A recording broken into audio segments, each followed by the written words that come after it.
Today we're speedrunning Pokemon Red, and we're doing it completely glitchless. So we'll start our speedrun with talking to Professor Oak, then a bit later we finally spawn into the world where we want to stop by our PC and pick up a potion. Now it's time to play the game pretty normally by trying to go into the tall grass. Professor Oak stops us and tells us that we can take one of his Pokemon. And for this speedrun, we're going to take a Squirtle, meaning our rival takes Bulbasaur, and now it's time to fight him. Now we barely have any moves in this fight, so all we're going to do is first use Tail Whip and then spam Tackle. Then we're just hoping that our rival doesn't use Growl too many times, and eventually we'll get his Bulbasaur to faint. Now, like a usual playthrough, we'll go to Vermilion City's Pokemart, get a package for Professor Oak, and return it to him, which is where he'll give us a Pokédex, and we can actually start the game. Now here, on our way back to Vermilion City, we do want to take out one level 2 or 3 Pokemon, that way we can get a bit more experience. So after beating a Rattata, I then made it back to the Pokemart, and this time bought 8 Pokeballs. Now we're heading west over towards Route 22, where we want to catch a Nidoran. I actually got him pretty fast this time, and then we just tackle him once before using a Pokeball, but we'll still be using Squirtle for a little bit longer. Now after that, we want to head back through Vermilion City, picking up this hidden tree potion, and then going over to the forest. Now we want to make sure we don't fight any of the optional trainers, and pick up an antidote on the way, until finally we're forced to fight this guy with a Weedle. In this fight, we start out with 2 Tail Whips, and then go into spamming Tackle, hoping that he uses a lot of string shots. We can get poisoned here by his Poison Sting, which is why we picked out the antidote, but thankfully this time I didn't, and once we beat the Weedle, we level up and get the move Bubble. Now we'll potion up our Squirtle, toss our antidote, and switch the position of our Squirtle and Nidoran. That way Nidoran will go out first. Now we're out of the forest and onto our first gym fight, Brock. For this one, we want to swap our Nidoran for Squirtle right away, and then spam Bubble on Geodude. This way Nidoran still gets experience points even though he doesn't fight. Then after that, we'll switch back to Nidoran again when he's sending out his Onix, before going back to Squirtle again, where I almost got incredibly unlucky because Onix used Tackle here,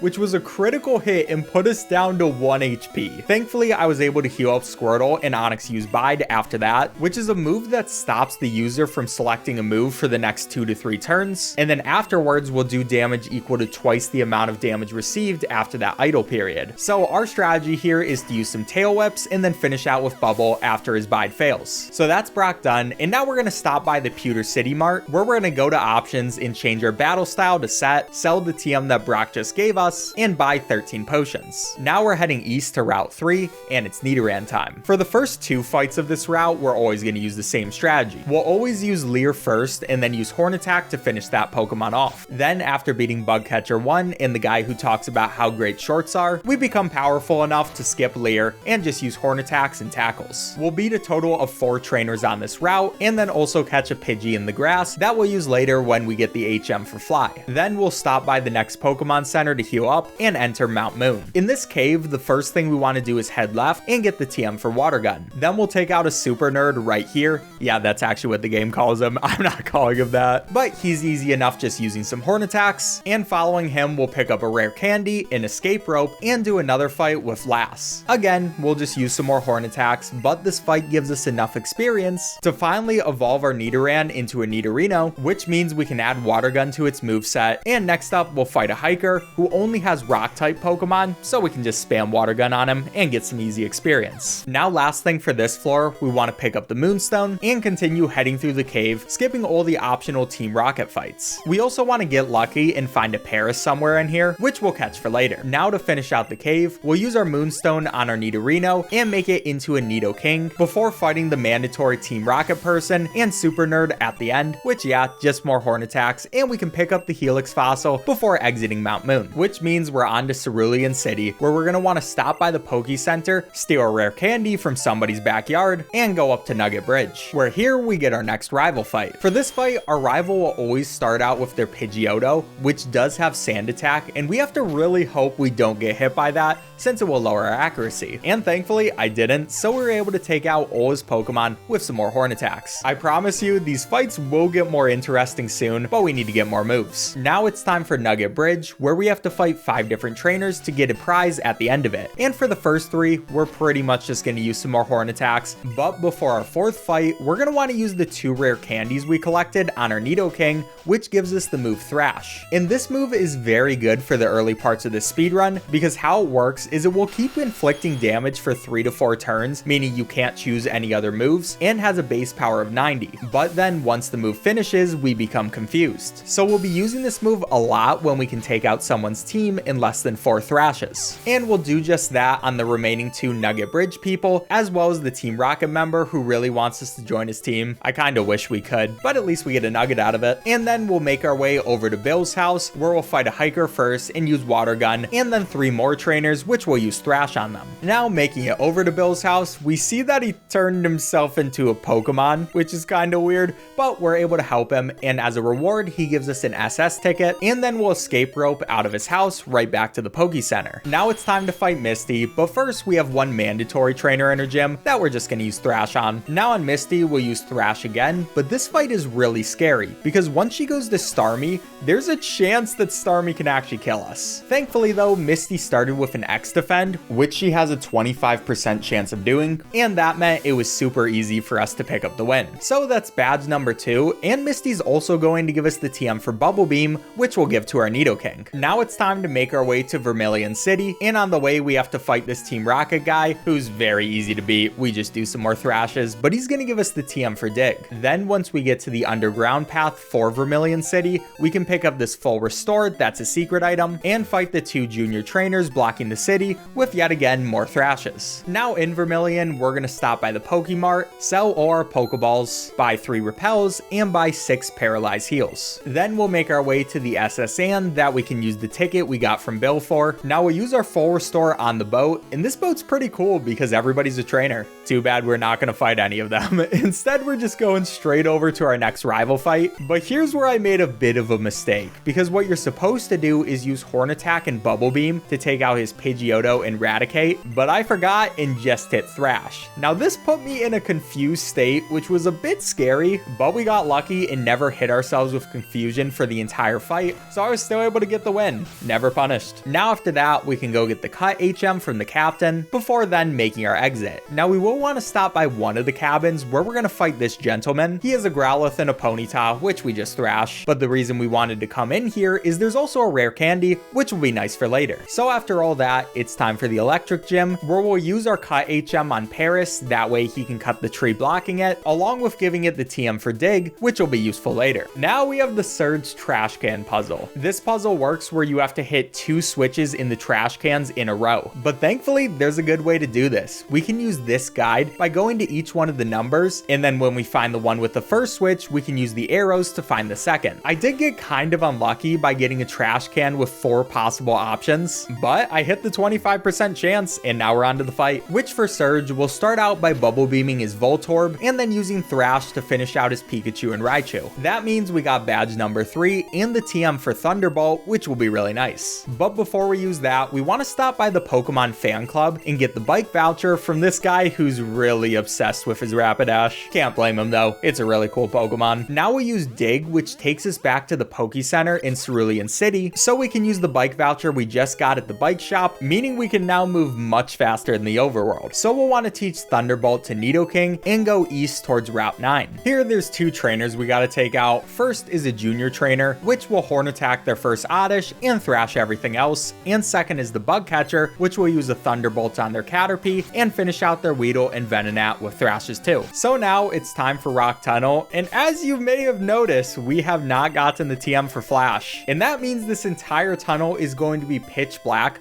But thankfully, on the Pokemon Red speedrunning guides, which I'll have in the description, there are maps that we can just follow. So we just take the right path and beetle the trainers that it tells us to, which as you can see on these, some of them we use Bubble Beam, some of them we use Thunderbolt, and some of them we just thrash. It's a total of 5 different fights before we make it out, and yeah, feels good. I remember when I was a kid playing Fire Red, I didn't have Flash and tried to make my way through that tunnel. It was not fun. We also used our 3 repels at different points throughout the tunnel, meaning we didn't have to worry about any random encounters. Now, after making it out, we wanted to head over to the right and pick up a hidden max ether in this bush. After that, we were able to skip by Lavender Town and go over to the west where we want to fight a gambler. This dude has a bunch of fire types, so we'll just bubble beam and thrash them. And we'll continue heading on over to the left until we make our way to the underground path to Celadon City. In this underground path, there are 2 different items that we want. One's a hidden elixir on the bottom, and one is a hidden nugget up here. Then after we make our way through, we want to head to Celadon City, where their Pokemart is absolutely gigantic. It has multiple floors, and to start, we want to go to the 2nd floor and sell both our nuggets, along with buying 10 super repels and 2 revives. Then we can take the elevator over to the 6th floor and go to a rooftop vending machine where we want to buy 1 soda pop and 2 fresh waters. Following that, we'll give a soda pop and a fresh water to this little girl who gives us the rock slide TM and the ice beam TM. Yeah, these battles are finally about to get more interesting, but before we exit, we want to go back down to the 5th floor and buy 16x accuracies, 2x specials, and 9x speeds. Then we'll be biking over to the west and using cut on a bush before the Snorlax, which leads us to a hidden path where there's a girl hiding in this house, and she'll give us the fly HM so we don't tell anyone that she's here. So we can finally teach fly to Pidgey and fly back to Cerulean City. Then we'll teach ice beam to Nidoking and go over to the game corner. In here, there's going to be a Team Rocket grunt who's standing in front of a poster. He for some reason thinks that he can beat us, but then we thrash him multiple times in another easy fight. But this reveals a huge new part of the game corner, which is going to be a Team Rocket hideout. So our first objective here is to get the lift key. For this, there's going to be these puzzles where if you step on these arrow blocks, then you'll follow the path they take you until you get stopped. Thankfully, I'm speedrunning, so I know exactly the path to take. Now after doing this first puzzle, there's going to be this guy who has the lift key, so we'll take him out with a couple thrashes and take the item we need. Now on our way back out of this area, we'll pick up a rare candy and head to the next set of arrow puzzles, which has the TM for Horndro on the way, and this move is going to go crazy. So once we make it to the 2 grunts blocking Giovanni, we want to teach Rock Slide and Horndro to our Nidoking. Now we want to take out the right Team Rocket grunt, and first he's going to give us seconds, which we use Ice Beam on. Then on Sandshrew, we want to use an X accuracy followed by an Ice Beam to take him out, and then we're going to use Horndro on his Arbok. Now normally this move only has a 30% chance to hit, but since we used our X accuracy before that, it now goes up to 100%. Obviously, Horndro is going to be super important for future fights, but we also have to be careful about when we use it because it only has 5 PP, meaning for the left grunt, instead of using Horndro strats at all, we just Ice Beam all his Pokemon. Now on to Giovanni. He starts out with an Onix, so we'll use an X accuracy and then Ice Beam the Onix to death. Next up is Rhyhorn, which will also Ice Beam, and finally to finish out this fight, he sends out a Kangaskhan, which we can use Horndro on. And that's going to give us the Silph Scope, so we're heading over to Lavender Town. And Lavender Town, of course, has Pokemon Tower, which is basically just a graveyard for Pokemon and is a really creepy place when I was a kid. But our rival doesn't care because even though we're by all these graves, he still wants to battle us again. Thankfully though, with this battle, we no longer have to worry about sand attacks because we'll start out with an X accuracy on his Pidgeotto. Then we'll use Ice Beam to kill Pidgeotto, Thunderbolt to kill Gyarados, and Horndros on his Growlithe, Kadabra, and Ivysaur. Now throughout the tower, there are also going to be 3 channelers that we have to take out, but all of them just have Ghastlies, so we can use Rock Slide to get easy wins. Also, while we're heading up, we'll pick up a visible elixir here, a hidden elixir here, and also take this heal pad. Now on to Cubone's mother. We're able to use the Silph Scope to see that it's a Marowak and really easily beat it with an Ice Beam, which means all that's left for the tower is a couple of Rocket Grunts, and they go down pretty easily. The first one, we use Ice Beam on all Zubats and Golbats. For the second one, we'll start out with an X accuracy and use Horndro on his Coughing and Drowsy, and for the final rocket, we'll just use Ice Beam on everybody. This lets us rescue Mr. Fuji, and he'll give us the Pokeflute. So at this point, we want to fly over to Celadon City, where we're going to take this Poke Center so we can get PP back for our moves. Then we'll bike east over to Saffron City, where this guard will steal our fresh water and let us go through. He's kind of a jerk. But at least we can go into Silph Co,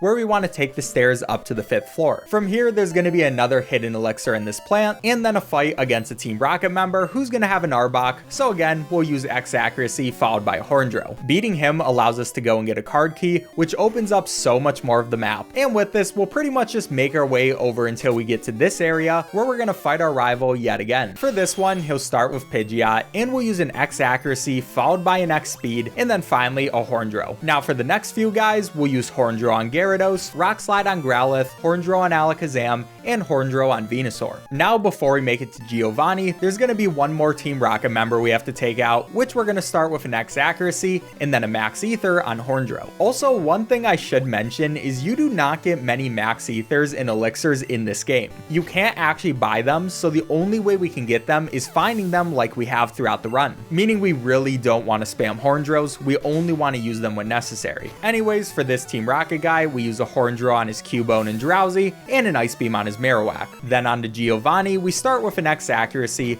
then use Horndro on Nidorino, Horndro on his Kangaskhan, Ice Beam on Rhyhorn, and Horndrill on Nidoqueen. Now here's where you would normally get a Master Ball from the president of Silph Co, but we don't really care about that. Instead, we're going over to floor 10, where we're gonna pick up a Carbos, a rare candy, and the TM for Earthquake. Now we can dig out of the building and use that Carbos on Nidoking, which will raise its speed stat, before biking west to Snorlax. Here we can finally use the Pokeflute we got to wake him up, before running from him because yeah, I'm not gonna battle you, no need. Now on Cycling Road, we want to be really careful to not get any extra trainer battles, because they pretty much just waste time for no extra benefit. But there are a couple items we do want to get, like this hidden rare candy in this grass, and a hidden PP up that you can find, which is a little bit down the road from this guy on his bike. So we made it through pretty successfully, and now we want to use 4 of our 5 rare candies on Nidoking, our PP up on Horndrill, which gives it 6 PP instead of only 5 now, and we'll teach Earthquake to Nidoking. So our next location is going to be the Safari Zone, which yeah, not too much to say here, just make it through the correct path, and also pick up a Carbos right here. Then by the ending building, we'll also pick up some gold teeth right here, before entering that final building where we get the Surf HM. So now time to dig out of the Safari, fly to Fuchsia City, and go to Koga's gym. Now here there's not too much of a puzzle, we just have to walk through taking the right path and fight a few different trainers. Now for all the people we have to fight here, we're just using Earthquake. Yeah, it's a really good move. And then finally on Koga, we'll use Earthquake on Coughing, Muck, and his other Coughing, and then when we're on to Koga's final Pokemon, Wheezing, we want to use an Elixir, and then stall with the Pokeflute until finally Wheezing uses Self-Destruct. So that makes sure our Nidoking has 0 HP, but we also still get the gym badge. And now, right when we get out of the gym, we want to use our last rare candy on Nidoking, which puts him to 3 HP. This is for a trick I'll explain later, but for now we'll stop by the Warden's house and trade Golden Teeth for the Strength HM, and then fly back to our home city of Pallet Town. Now at this point, we can finally teach Surf to Squirtle and go in the water at the bottom of Pallet Town. And then we can pretty much just go straight down until finally we make it to Cinnabar Island. Now here we want to enter the mansion, and we're basically just picking up a couple items. We'll grab this Carbos right here, and also teach Strength over to our Squirtle. Then we'll use our 2 Carboses on Nidoking, and then keep going all the way throughout the mansion until we get into this room where there's going to be a rare candy and a secret key that we'll grab before we dig out. Now we got all the additional stuff in this game out of the way, so we can rush through the gyms. Starting with Blaine's back in Cinnabar Island, and this one, thankfully we don't have to fight any additional trainers. Instead, we have to take a quiz, and as long as we get the questions right, we're free to go without fighting anybody. It's a pretty easy test, and afterwards, it's time for Blaine. Now, of course, we're gonna start with an X accuracy, because his Growlithe will always start out with using agility. Oh yeah, I should probably also explain why we want to have such low HP here. Basically, in Generation 1, if you have Red Bar, then it skips Pokemon cries when they enter and exit battles, and the jingle that plays for leveling up. It's a small time save, but it can happen so many times in the run that overall, it saves tons. I really recommend watching the world record speedrun, which I'll have in the description, because it's insane how often they keep Red Bar, and yeah, it's just awesome to watch, again, in the description. But anyways, we'll finish out Blaine with some Horndrills, and now we're on to Sabrina. For this gym, yet again, we can skip all the additional battles and do the teleporter puzzle by going diagonal, diagonal, and down. Now on to Sabrina, this is our first fight where we actually want to save before it, and that's because we'll be using Earthquake on all her Pokemon, but her last one, Alakazam, does have a chance to speed tie us, which means if they won a 50-50 coin flip, we would die. Thankfully though, we were all good, 2 badges to go. And our next one is going to be Erica, which is probably the easiest gym in this entire speedrun. Yeah, you're not supposed to do Erica's gym this late, and you can see that by how low level their Pokemon are. So yeah, pretty easy victory with a bunch of Ice Beams. Now our last badge is going to be Giovanni, who's back in Vermilion City, but this time we have 2 fights we have to do before him. The first one is going to be this cool trainer, and we'll Ice Beam his Rhyhorn, and the second one will be this black belt, and we'll Earthquake all his Machokes and Machops. Now we're going to want to reset all the trainers' positions, so we'll actually exit the gym and then go back in. We could use the moving arrows instead, but because those are so slow, it's faster to do it this way. Now, before the Giovanni fight, we'll use an Elixir, and then it's time to take him out, where thankfully, we don't need to use any Horndrills. We can use Ice Beam on his Rhyhorn and Dugtrio, Earthquake on his Nidoqueen and Nidoking, and finally 2 Ice Beams on his Rhydon, because Rhydon will always use Fissure, which doesn't affect us. So that's all 8 gym badges, so now it's time to go to Victory Road where we meet our rival. For this rival fight, his Pidgeot is always going to be locked in agility spam, so we have time to use an X accuracy, X speed, and then an Ice Beam to finish it out. Then after that, Rhyhorn will also be an Ice Beam, Gyarados will use a Thunderbolt, Growlithe and Alakazam will use Earthquakes,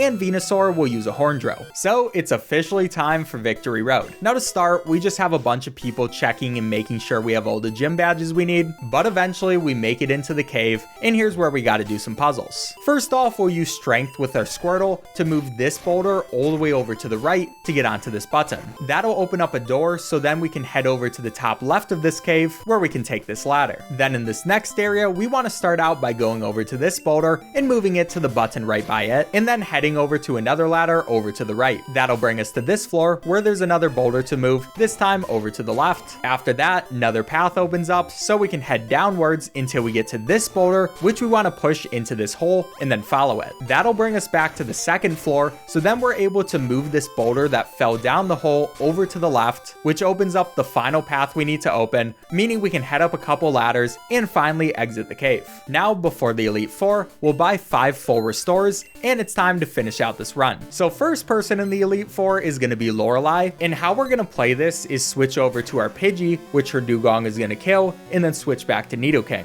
And that's because Dugong will always use Rest on its second turn, so we can use that time to use an X accuracy and then Horndrill all her Pokemon. After the fight, we'll use an Elixir, and now it's time for Bruno. And for this fight, we need to start out by hoping that his Onix doesn't get a Slam crit, that way we can use an X accuracy, and thankfully, he just used an X defense, so I appreciate that. Now we'll Ice Beam his Onix, Horndrill his Hitmonchan and Hitmonlee, Ice Beam his other Onix, and Horndrill his Machamp. So on to Agatha, and for this one, we'll use an Elixir and full restore before her. Yep, no more red bar strats, but that's because Agatha is scary. So to start out, we'll use an X speed on her Gengar and kill it with an Earthquake. Then she has her Golbat, which we want to use 2 Ice Beams on, and then we'll use Earthquake on her Haunter, Arbok, and Gengar, which means it's Lance time, and for this fight, we want to save before it. And that's because on his first Pokemon, we want to use an X special, but Gyarados has Hydro Pump, and if Hydro Pump critical hits, then we pretty much just lose the fight and want to do a soft reset. And yeah, that's exactly what happened, so a little bit of a time loss, but I was able to go in the second time, use an X special again. This time, Gyarados didn't get the crit, and then we could Thunderbolt him to death. Then for the other Pokemon, we got Dragonair, which we want to Ice Beam, a second Dragonair, which we want to use an X speed on, and then follow that with an Ice Beam, an Aerodactyl, which we want to use Ice Beam, and Dragonite, which yet again, we're using Ice Beam. I mean, they're Dragon Pokemon, what do you expect? So finally, we're on to our very last fight against the champion and our rival A. Now for this one, I definitely should have full restored before the fight, but I forgot. And this is because we have to use 2 different items to set us up. First, an X accuracy, and then an X speed. Thankfully though, Pidgeot was not able to punish me enough, so I was able to Horndrill every single one of A's Pokemon, and we're officially the champion. Now we just have to enter all our Pokemon into the Hall of Fame, and finish out with a time of 2:14:42, which will give us 62nd place on the speedrun leaderboards. Alright, subscribe if you enjoyed. Bye.